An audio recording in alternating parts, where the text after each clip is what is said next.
Hi everyone, we are here right now at the China's capital and we are here at Beijing.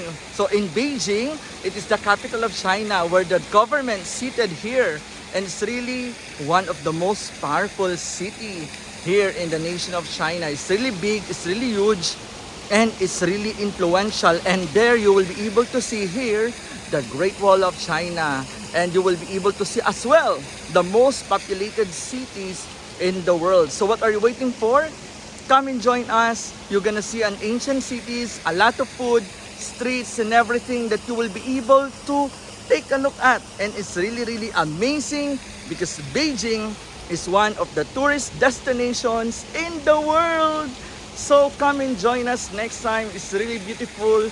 You're gonna ride a train, you're gonna ride a bus, taxis, you're gonna have so many hotels, affordable for each and every single one of you.